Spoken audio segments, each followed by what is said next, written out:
Last class में हम लोगों ने मोशनल ईएमएफ के बारे में डिस्कशन किया था और उससे रिलेटेड कुछ न्यूमेरिकल्स हमने सोल्व किए थे। आज हम उसी के आगे एक और टॉपिक आता है उसके ऊपर डिस्कशन करने वाले हैं जिसका नाम है रोटेशनल ईएमएफ। यानी कि मोशनल ईएमएफ में क्या होता है, कोई रोड थी, कंडक्टिंग रोड, उसको हम किसी मैग्नेटिक फील्ड में ऐसे मूव करवा रहे थे। तो मूव करवाने की वजह से इस रोड के अंदर एक ईएमएफ इंड्यूस हो चुका था। उस इंड्यूस ईएमएफ को हम बोलते हैं मोशनल ईएमएफ। अब सपोज कि ये इसी टाइप में कंडक्टिंग रोड है, इसी कंडक्टिंग रोड को अब मैं मूव नहीं करवा रहा हूँ, उसी मैग्नेटिक फील्ड में अगर मैं रोटेट करवाता हूँ, ऐसे रोटेट करवाता हूँ किसी एक एंड के अबाउट या बीच में से कहीं से कैसे रोटेट करवाता हूँ, तो भी इस रोड के अंदर एक ईएमएफ इंड्यूस होता है। उस इंड्यूस ईएमएफ को हम बोलते हैं रोटेशनल ईएमएफ। ठीक है, तो वही हम पढ़ने वाले हैं।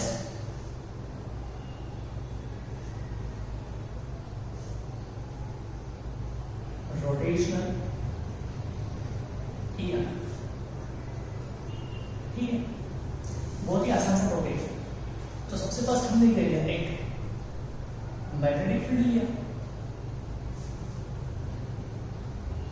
यूनिफॉर्म। ये मैग्नेटिक फील्ड कैसा यूनिफॉर्म है और अंदर की तरफ मान इस मैग्नेटिक फील्ड की वैल्यू बी है और ये यूनिफॉर्म है। इस मैग्नेटिक फील्ड के अंदर हमने एक रोड ली, मान लो ऐसे एक रोड है और ये रोड यहां से हिंज्ड है, इस पॉइंट के अबाउट क्या है, हिंज्ड है, और इस पॉइंट के अबाउट ये यहां पर ओमेगा एंगुलर वेलोसिटी से घूमती है। कितने से घूमती है, ओमेगा एंगुलर वेलोसिटी से। मान लीजिए इस रोड की जो टोटल लेंथ है वो l है, इस रोड की टोटल लेंथ कितनी l है। तो हमसे पूछा गया है कि इस रोड के अंदर कितना ईएमएफ इंड्यूस हो। मान लो ये वाला एंड O है जहां पे ये हिंज्ड है और ये वाला एंड इसका A है, तो इस रोड के अंदर कितना ईएमएफ इंड्यूस होगा। तो वापस से मैंने आप लोगों को इस चीज समझाई थी कि जब भी कोई रोड या कोई भी कंडक्टिंग रोड मटेरियल किसी भी मैग्नेटिक लाइंस को जब क्रॉस करता है तो उसकी वजह से, क्रॉस करने की वजह से यहाँ पे क्या होता है, ईएमएफ इंड्यूस होता है। यहाँ पर भी वही प्रोसेस है। तो जब ये ऐसे रोटेट हो रहा होगा तो जो मैग्नेटिक लाइंस है उनको क्या कर रहा होगा, क्रॉस कर रहा होगा, इसकी वजह से यहाँ पर मैग्नेटिक ईएमएफ इंड्यूस हो रहा होगा। क्लियर? अब तो इसे कैलकुलेट कैसे करेंगे, इसे हम मोशनल ईएमएफ की तरह कैलकुलेट करेंगे। मान लेते हैं हमें ये पता है कि ओमेगा से घूमती है तो उसके हर एक पॉइंट की जो वेलोसिटी होगी रोड की वो क्या होगी, अलग अलग होगी। मान लेते हैं हमने यहाँ पे कोई एलिमेंट ले लिया, इस एलिमेंट की, छोटे से एलिमेंट की जो वेलोसिटी है वो v है और इस एलिमेंट की यहाँ से जो डिस्टेंस है वो x है और इसकी जो लेंथ है एलिमेंट की वो dx है। ठीक है, तो हमें पता है कि ओमेगा से घूमता है और ये एलिमेंट x डिस्टेंस पर है, तो v इक्वल टू उसकी वेलोसिटी लिखी जा सकती है x omega. v equal to r omega होता है, तो यहाँ पे से ओमेगा पता है, x पता है, कितनी दूरी इसके परपेंडिकुलर x ओमेगा। अब आप ध्यान समझो, तो ये छोटा सा एलिमेंट है तो v वेलोसिटी से चल रहा है ना, ये छोटा सा जो एलिमेंट है तो इससे चल रहा है, v वेलोसिटी से चल रहा है। इसका कौन सा कॉन्सेप्ट लगा सकते हैं, मोशनल ईएमएफ वाला। उसमें क्या पढ़ा था हम लोगों ने कि अगर कोई पार्टिकल इसी वेलोसिटी से चले मैग्नेटिक फील्ड के अंदर तो उसके अंदर एक ईएमएफ इंड्यूस होता है। तो यहाँ पर भी छोटे से एलिमेंट के अंदर ईएमएफ इंड्यूस हो रहा है, लेकिन यहाँ पर हर एक एलिमेंट की वेलोसिटी क्या है, अलग अलग है। तो हमें क्या निकालना है, टोटल निकालना है। तो अगर मैं इस छोटे से एलिमेंट के लिए निकाल दूं, उसको इंटीग्रेट कर दूं यहाँ से यहाँ, तो क्या मुझे हर एक एलिमेंट के लिए क्या मिल जाएगा, ईएमएफ मिल जाएगा। हर एक एलिमेंट के लिए मिल गया तो इस टोटल रोड के अंदर कितना ईएमएफ इंड्यूस होगा क्या वो मैं कैलकुलेट कर सकता हूँ। तो देखिए इस छोटे से एलिमेंट के लिए कैलकुलेट कर रहे हैं हम induced EMF for small element. तो उसे मान लेते हैं हम लोग कितना डी है, तो वो कितना होता है v v l होता है और l कितना, इसकी लेंथ कितनी है dx है, और v इज इक्वल टू क्या लिख सकते हैं हम लोग, x ओमेगा v dx। तो ये हुआ, तो de इज इक्वल टू कितना होगा, v ओमेगा x dx। अब अगर ये छोटे से एलिमेंट के लिए है, अगर हमें टोटल निकालना तो इसको क्या कर देंगे, इंटीग्रेट कर देंगे टोटल ईएमएफ। देखिए b ओमेगा तो कांस्टेंट है, बाहर आ जाएगा, इंटीग्रेशन के अंदर क्या बचेगा, x और dx बचेगा। ठीक है, तो ये कहां से कहां तक जा रहा होगा, 0 टू l तक। और इसके अंदर जो टोटल ईएमएफ इंड्यूस हुआ उसे मैंने e इंड्यूस दे दिया, और हमें पता है x का इंटीग्रेशन क्या होगा, x स्क्वायर बाय 2 तो लिमिट 0 टू l, यही होगा। तो यहां से हमें ई इंड्यूस्ड क्या मिल रहा है, B omega L square by 2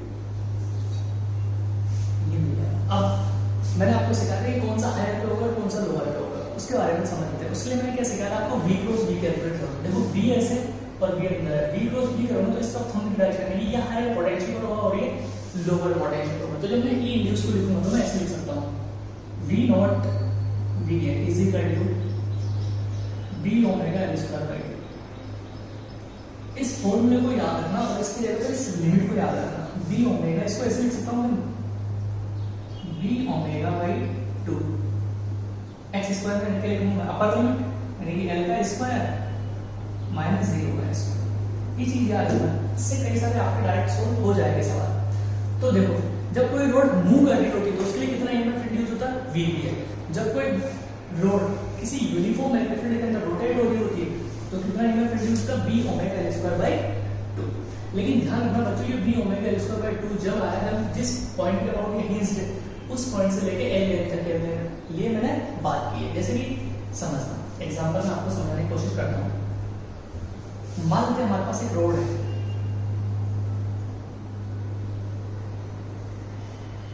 कुछ इस तरीके से,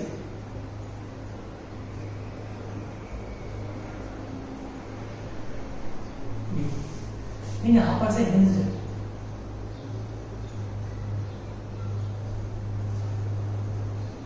इस रोड का हाफ पार्ट लग गया।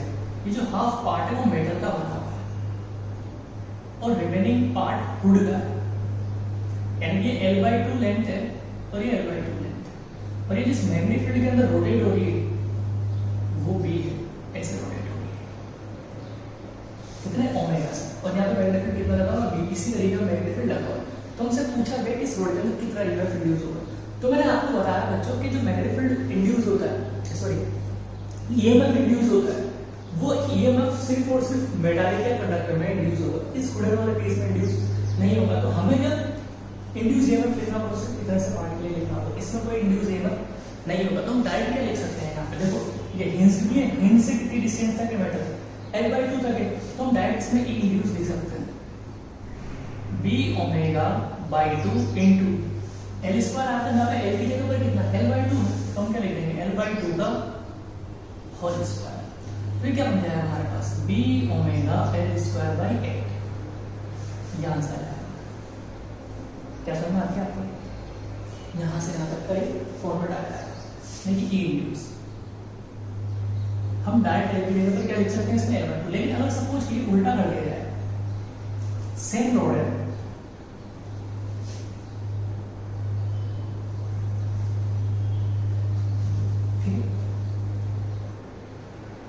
वापस से यहां से ऐसे ओमेगा से मूव की, वही मैग्नेटिक फील्ड भी है,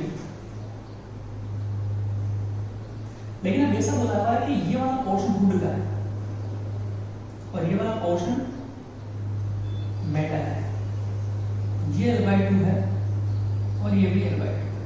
तो हमसे पूछा गया इंड्यूस ईएमएफ पता, तो हमें पता है इस वुड वाले पोर्शन में तो इंड्यूस होने वाला नहीं है, सिर्फ इसमें होगा। अब अगर इसमें भी ये वाला फॉर्मूला लगा देता हूं, E induce is equal to B/2 into omega L/2 का होल स्क्वायर। तो ये गलत हो जाता है बच्चों। अब आप बोलोगे इस मेटल वाले पार्ट के लिए तो L/2 है, लेकिन नहीं, जब हमने इसका डेरिवेशन किया था तो x को कहां से लिया था हमने, हिंज्ड पॉइंट से, इसकी लिमिट लगाई थी। तो जब मैं यहाँ पे हिंज पॉइंट से बात करूंगा तो यहाँ पे ये L/2 नहीं आएगा, इसकी लिमिट लगानी पड़ेगी, इसलिए मैंने ये वाला फॉर्मूला बोला था। क्या काम उसको ध्यान रखना, b ओमेगा/2 लिखो और लिमिट लिखो। तो जब इस पोर्शन की लिमिट लिखूंगा तो वो लिमिट कहां से कहां तक आएगी, इससे हटके समझ में आएगी क्यों बोला था, लिमिट कहां से कहां तक आएगी, L/2 होगा और L/2 से लेकर L तक, तो उसकी लिमिट कहां से कहां तक है, तो b ओमेगा/2 लिखो और जहां से लेके जहां तक मेटल पार्ट है उसकी लिमिट लगाओ। तो फाइनल L पर है और इनिशियल कितना L/2 पर, तो क्या लिखेंगे हम लोग L स्क्वायर माइनस L/2, या कैसे लिख दीजिए,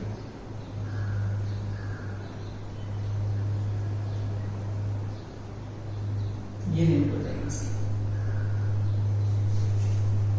L स्क्वायर माइनस L/2 का होल स्क्वायर। क्या समझ पाए, तो E induce is equal to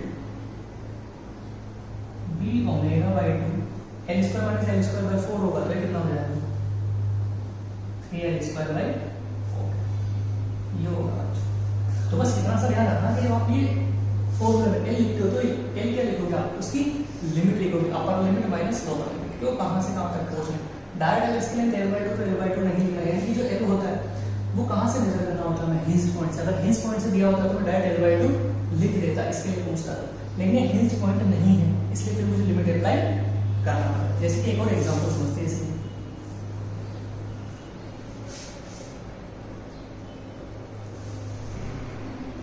मान लेते हैं हमारे पास ऐसे कोई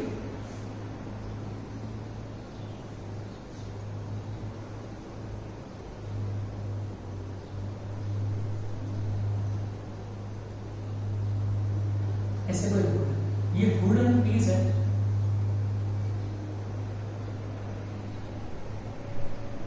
और ये मीटर है, ये यहाँ पे से हिंज है, और ये ऐसे ओमेगा से घूम रहा है, और ये जिस मैग्नेटिक फील्ड में रखा हुआ है वो बी है। ठीक, मान लेते हैं ये वाली जो लेंथ है इससे वो ए है, और ये जो लेंथ है वो मान लेते हैं डी है। तो अब अगर ये ऐसे घूम रहा है, इस मैग्नेटिक फील्ड में घूम रहा है, तो क्या होगा, ये मैं इंड्यूस होगा, सिर्फ किस पोर्शन में होगा, इस मेटल वाले में होगा। तो अब इस मेटल वाले में लिखना, तो मैंने क्या सीखा आपको कि इसकी अपर लिमिट और लोअर लिमिट लिख दो, वुडन वाले में तो प्रोड्यूस होना ही नहीं, तो इसका एक एंड का है यहाँ पर और दूसरे एंड का है यहाँ पर, तो इस हिंज्ड पॉइंट से इस वाले पॉइंट की डिस्टेंस क्या और इस हिंज्ड पॉइंट से इस वाले पॉइंट की डिस्टेंस क्या, लिख सकते हैं। देखो ऐसा भी क्या था मैंने, इसके इस वाले अपर एंड की कितनी डिस्टेंस पता है L पर, और ये वाला कितने पर है L/2 पर था। तो अगर आप ध्यान से समझोगे तो इस वाले एंड की इससे जो डिस्टेंस होगी वो तो ये होगी ऐसे, ये कितनी हो जाएगी √a² प्लस b², और इस वाले एंड की तो पता नहीं कितनी a है, तो क्या लिखेंगे E induced is equal to b ω/2 इसका स्क्वायर, यानी कि √a² प्लस का होल स्क्वायर माइनस का x। तो इस रूट का स्क्वायर करें तो a² प्लस b² आएगा, और a² से a² कट जाएगा तो b² बचेगा। तो फाइनली जो हमारे पास इसके लिए इंड्यूस ये वाला आएगा वो b ω/b² बाय 2 आएगा।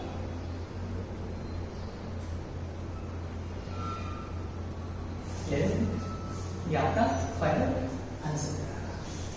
आई होप आप लोगों को मेरी बात समझ में आ रही है। आगे बढ़ते हैं और देखिए इसमें कई सारे और क्वेश्चन है, जैसे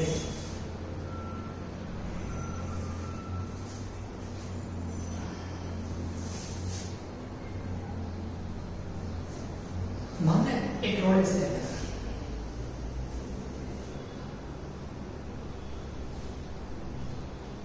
ये एक रोड, इस रोड को मैं बीच में से हिंज कर दिया, कर सकते हैं यहां से हिंज, ये ऐसे होगा। मान लीजिए ये वाला पोर्शन भी L/2 है और ये वाला पोर्शन भी L/2 है। Clear?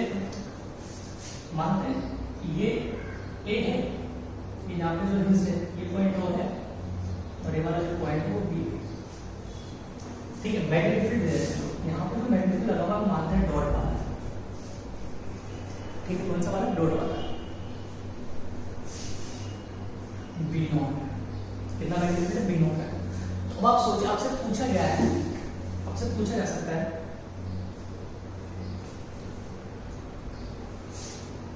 VE minus VO inducing, ठीक, VA माइनस का VO, ऐसा पूछा जा सकता है। तो देखो ये यहां से यहाँ तक L/2। अब हमें पता था ना हायर पर कौन सा वाला है, इसकी ओमेगा ऐसे है तो इसकी स्पीड ऊपर होगी तो मैग्नेटिक फील्ड का बाहर, तो V क्रॉस B करेंगे, V ऊपर और मैग्नेटिक फील्ड बाहर, तो ऐसे है, यानी कि ये वाला हायर होगा, ये वाला लोअर होगा, यानी कि VB minus V0 equals to सही है, यानी कि पॉजिटिव आंसर आएगा। तो क्या लिख देंगे हम लोग, B ω/2 इनटू इंस्टेंस पॉइंट की डिस्टेंस L/2, सीधा डायरेक्ट आंसर आ गया L/2 का होल स्क्वायर। इसको भी करेंगे बात, इसमें भी देखो ये ओमेगा नीचे है, यानी कि इसकी वेलोसिटी ऐसे होगी और मैग्नेटिक फील्ड बाहर, तो इसके लिए भी ये वाला हायर होगा V क्रॉस B से, तो VA माइनस V0 भी सही आएगा, तो यानी कि इसका आंसर भी हो जाएगा B ω/2, और इसके हिंज से लेंथ कितनी L/2, तो इसका स्क्वायर हो जाएगा। मान लेते हैं इसके बीच में कोई पॉइंट मान सी, ये L/4 पर कितनी डिस्टेंस पर है यहां से L/4 पर मान लेते हैं, कितने पर मान लेते हैं L/4 पर। तो हमसे पूछा जा सकता है कि VC माइनस VO बताओ, तो डायरेक्ट देंगे B ओमेगा बाई 2 L/4 का होल स्क्वायर हो जाएगा, कैसा आता है ना, ठीक है। और समझिए अब अगर आप यहाँ समझो तो अगर मैं VA माइनस VB करूँ, इसमें से इसको माइनस कर दूँ तो ये क्या हो जाएगा, जीरो, यानी दोनों में पोटेंशियल डिफरेंस क्या है, जीरो, यानी कि VA माइनस VB क्या इक्वी पोटेंशियल होता है। हम ऐसा बोल सकते हैं, अगर मैं लिखूंगा VB माइनस VA, तो देखो इस वाले में से इसको माइनस कर दो, इसमें से इसको माइनस कर दें तो जीरो, तो ये क्या हो जाएगा, जीरो। इसका मतलब क्या है, VB is equal to VA, यानी कि हम ये कह सकते हैं कि जब रोड ऐसे घूम रही होगी, इस वाले पॉइंट का और इस वाले पॉइंट का क्या होगा, पोटेंशियल सेम होगा, इक्वी पोटेंशियल पर होगी। यानी कि जब इस रोड को ऐसे घूमूंगा तो आप इस चीज को समझना थोड़ा बच्चों, अच्छी बात है कि अगर ये रोड ऐसे घूमती है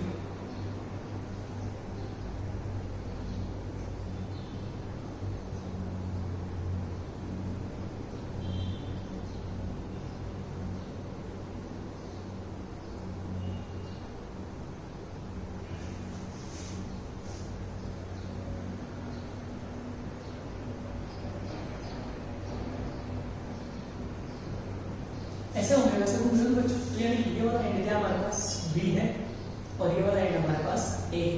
तो ये रोड जब इस पूरे में घूम रही है तो हमें यहाँ जहाँ इस इन पॉइंट्स पर रहेगा, तो इन पॉइंट्स पर रहेगा, तो इस रोड को जब मैं ऐसे कहीं पर भी घुमा दूँ हर पॉइंट्स पर, तो इस पॉइंट्स पर, इस पॉइंट पर जब ये ऐसे बनेगी रोड ऐसे,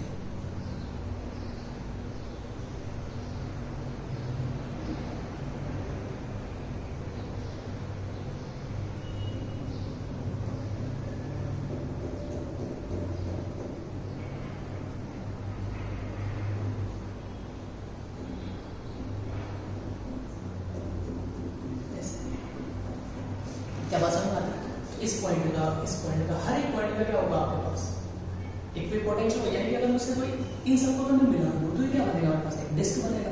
तो अगर कोई मुझसे पूछे कोई डिस्क है मेरे पास, क्या है, डिस्क है, उस डिस्क की रेडियस मान देते हैं स्मॉल आर, और ये ऐसे हो गया से घूम रही है, तो इसके इस एंड और इस वाले एंड, यानी कि इसकी पेरिफेरी पर कोई भी पॉइंट्स के बीच में जो ईएमएफ इंड्यूस होगा, अगर मैग्नेटिक फील्ड लगा हुआ है ऐसे, उसमें डिस्क घूम रही है, क्या घूम रही है, डिस्क घूम रही है। इसकी पेरिफेरी और सेंटर के बीच में जो ईएमएफ इंड्यूस होगा वो induce EMF B omega R square by 2E होगा। ये आसान आपको समझ सकते हो, जब मैं इन सब रोड्स को मिलाऊंगा तो वो क्या बनेगी, एक डिस्क भी बनने वाली है, आप समझ डिस्क बनने वाली है, क्लियर है। तो यहाँ तक नोट लिखिए, फिर हम आगे बढ़ते हैं।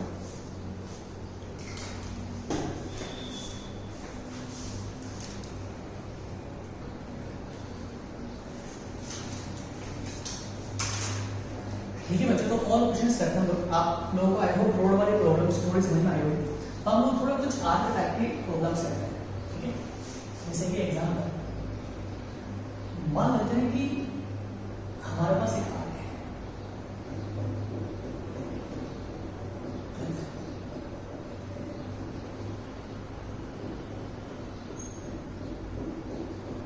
इसकी रेडियस स्मॉल आर्ट है, ये इस पॉइंट के अबाउट ऐसे ओमेगा से घूमता है और एक मैग्नेटिक फील्ड में रखा होता है।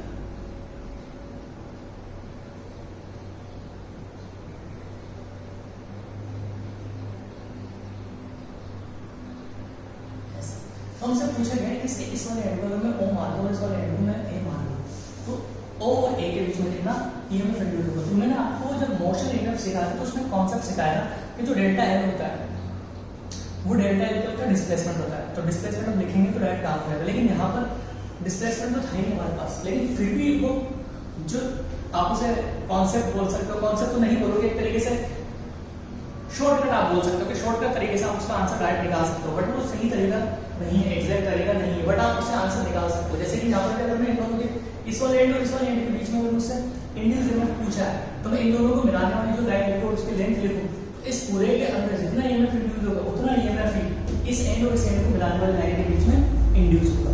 तो अगर मैं यहाँ पे लिखना चाहूँ इन दोनों को मिलाने पर लेंथ कितनी हो जाएगी, 2 आ जाएगी। इंड्यूस ईएमएफ कितना हो जाएगा, b ओमेगा बाई 2 इंटू 2 आ जाएगा। ये डायरेक्ट लिख सकते हैं, ऐसा ये नहीं हो नहीं सकता डायरेक्ट लिखने। आप अगर लिखोगे तो आंसर यही आता है बाई डिफॉल्ट, ठीक है। तो आप ऐसा लॉजिक बना सकते हो, समझ सकते हो कि इस वाले पॉइंट में जिसके ऑर्डर घूम रही हो और अगर ये आर्क की फॉर्म में है, किसी भी फॉर्म में है, ठीक है, तो उसके जो दोनों पॉइंट्स है, इस पॉइंट के बॉटम में निकालना और जो उसका बीस पॉइंट है, उन दोनों को कनेक्ट करने पर जो डिस्टेंस होगा उस डिस्टेंस को यहाँ पे लिख देना, या जो लेंथ होगा उसे आप यहाँ पे लिख सकते हो। ऐसा इसलिए पॉसिबल हो जाता है बच्चों की, अगर सपोज कीजिए ये पूरी लाइन होती, क्या होती, अगर ये पूरी लाइन होती, ऐसा इसलिए पॉसिबल हो जाता है कि अगर ये पूरी लाइन होती और ये जब लूप इसके अंदर घूम रहा होता तो इसका फ्लक्स में जो चेंज होता है वो तो जीरो होता, फ्लक्स होता, लेकिन फ्लक्स में चेंज क्या होता, जीरो होता। तो इस पूरे में से जो टोटल ईएमएफ होता वो क्या होता, जीरो। लेकिन हमें पता है कि टोटल ईएमएफ इस पूरे में से पास होने वाला क्या होता, जीरो होता, इंड्यूस ईएमएफ जो होता वो जीरो होता।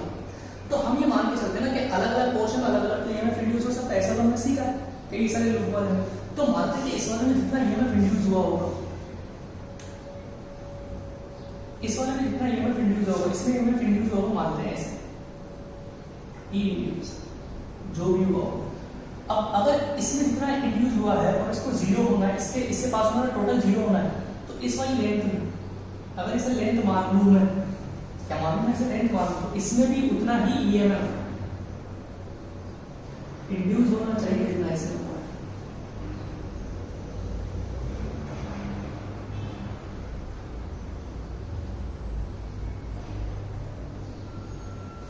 क्या भाषा है, जितना इसमें इंड्यूस है उतना इसमें इंड्यूस होना चाहिए। तो अब आप सोचिए अगर ये लाइन नहीं होती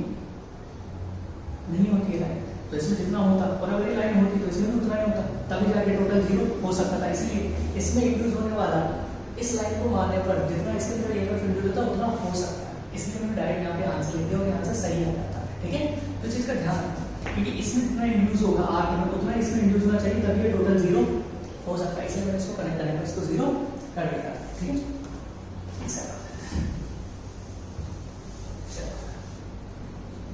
और देखते हैं, अब देखो मान लेते अब हमें पता है कि कोई रोड है, वो अगर किसी ओमेगा से घूम रही, तो मानते हैं ऐसे कुछ कई सारे क्वेश्चंस पूछे जाते हैं लोगों से सर्किट वाले।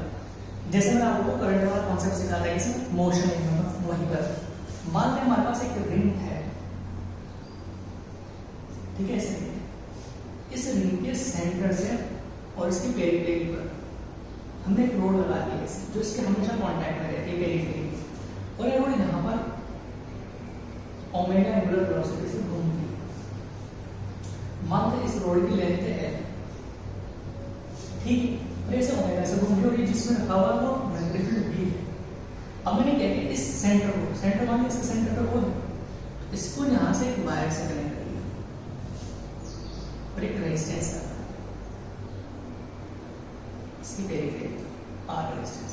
तो हमें पता है जब ये मूव करेगा तो हर एक पॉइंट पर पोटेंशियल डिफरेंस का होने वाला है, सेम होने वाला है। अगर मैंने एक रोड वाला क्वेश्चन सिखाया था तो इस वाले एंड और इस वाले एंड के बीच में हमेशा पोटेंशियल डिफरेंस क्या रहने वाला, फिक्स रहने वाला है। तो एक सर्किट ऐसा बनेगा, ध्यान समझिए सर्किट कैसे बनेगा, रोड किसकी तरफ बिहेव कर रही होगी, इंड्यूस ईएमएफ की तरफ, तो सर्किट कैसा बनेगा हमारे पास।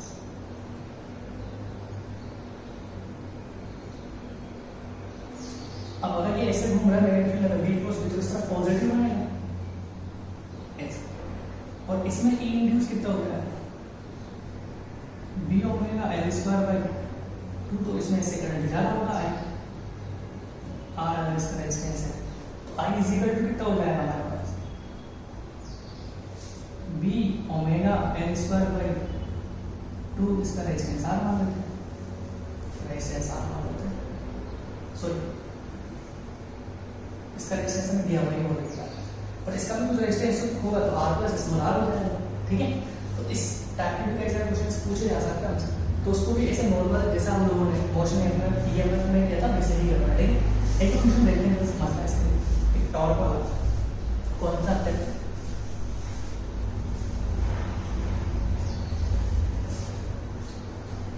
देखना जैसे कि हमारे पास मान लेते हैं एक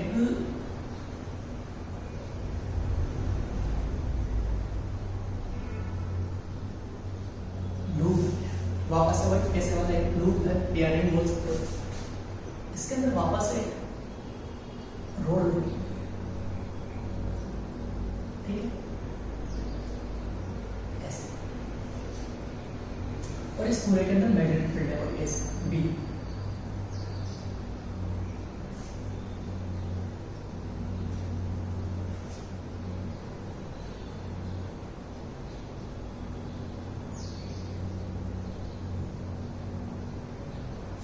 ठीक है। अब हो क्या रहा है, ध्यान समझना,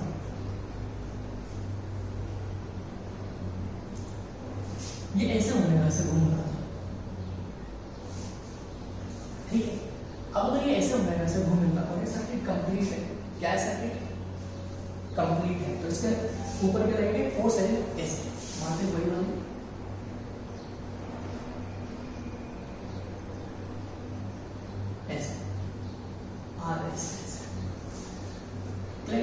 ये ऐसा ओमेगा से घूम रहा है। और हमें पता है एक बार अगर मैं ओमेगा लेके छोड़ दूंगा तो ओमेगा धीरे धीरे क्या हो जाएगा, कम हो जाएगा।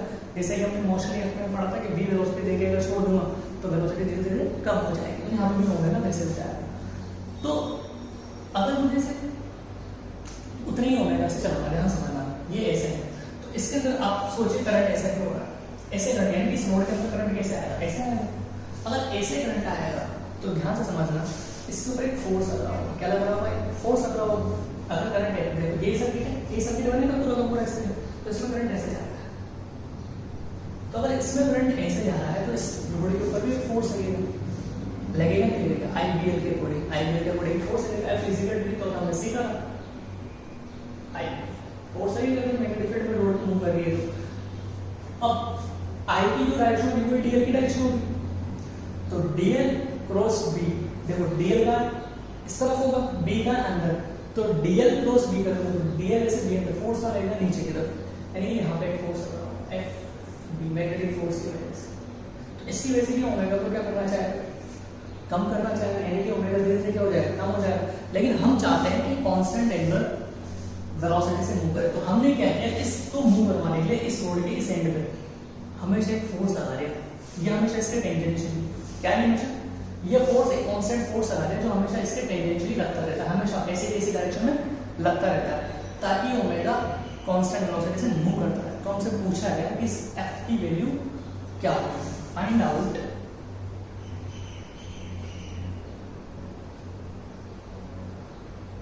Value of F, so the rod move with constant angular velocity।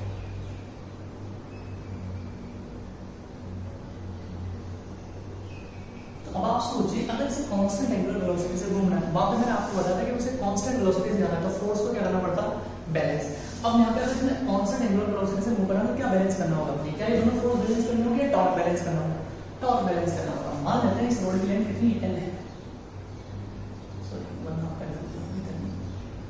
इस रोड की लेंथ कितनी है, एल है, ठीक है, इस रोड की लेंथ कितनी एल है। तो हमें क्या करना होगा, अगर इसको कांस्टेंट ओमेगा से घूमना तो इस वाले फोर्स का टॉर्क क्या होना चाहिए, सेम होना चाहिए। फॉर कांस्टेंट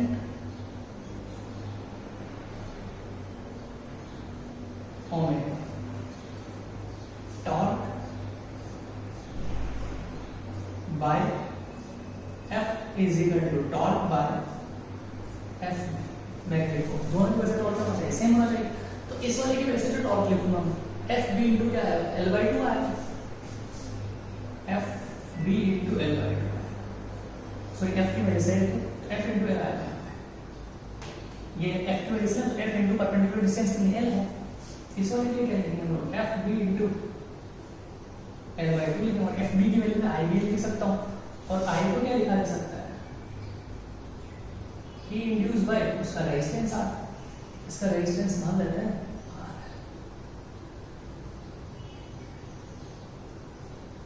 रेजिस्टेंस R, तो ये कितना हो जाएगा, B omega L square bye 2 divided by R। तो I कितना हो गया, 2R, इतने आगे मैं लिखूंगा इस वाले फॉर्मूले में, तो F इस एल से एल कट हो गया, एफ की जगह पर लिख रहा हूँ I D L by two, और आई की जगह पर क्या लिख सकता हूँ B omega L square by two R into L by into B L by two, yo B L by two as it is. तो एफ इजिकल टू क्या लिखा, एफ इजिकल टू मेरा B square L square sorry L cube आएगा, हाँ L cube B square L cube omega by 4r। इतना force आपको वहां पे अप्लाई करना है, अगर आप इतना फोर्स अप्लाई कर दोगे तो आपका काम हो जाएगा। तो मैंने रोटेशन से रिलेटेड कुछ न्यूमेरिकल्स भी करवा दिया हम लोगों को, ठीक है। अब हमें इसमें नेक्स्ट जो टॉपिक पढ़ना है बच्चों को, पढ़ना है सेल्फ इंडक्शन, ठीक है। उसे हम नेक्स्ट टॉपिक में या नेक्स्ट लेक्चर में कंटिन्यू